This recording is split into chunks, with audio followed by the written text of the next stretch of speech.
এরকম করতে রে আমাদের মন্দিরে বড় না ঘরে তো শুয়ে পড়তো তো।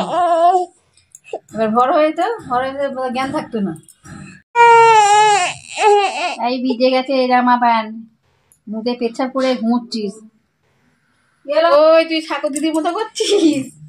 আমাদের মন্দিরে ঠাকুর দিদি এরকম করতো। ভর হয়ে মানে অজ্ঞান হয়ে যেত পুজো করতে করতে। অজ্ঞান হয়ে গিয়েই এরকম জ্ঞান হারিয়ে ফেলতো। এবার মন্দিরের ভেতর থেকে ঠাকুরের কাছ থেকে সবাই চাগিয়ে তুলে নিয়ে এসে বাইরে বসাতো, বসিয়ে এরকম তাকে জ্ঞান ফেরাতো।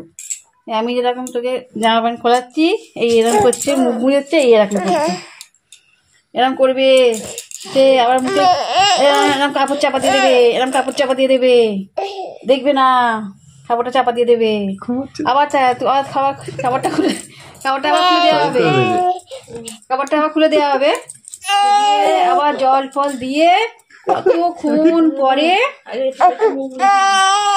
করে দিয়ে ঠান্ডা লাগবে এমনি মুখগুলো মুছিয়ে হাত মুছিয়ে দেবে। এবার কতক্ষণ পরে তারা এসে সেন্স আসবে, এসে তারা বলবে ঘুম ভাঙলো, কি করছিস সব তোরা? প্রসাদ খেয়েছিস? ওকে প্রসাদ দিয়েছিস, এরম বলবে। আবার ঘুম ভেঙে এই লজ্জা পাচ্ছে গো ঠাকুর দিদি, এই ঠাকুর দিদি লজ্জা পাচ্ছে।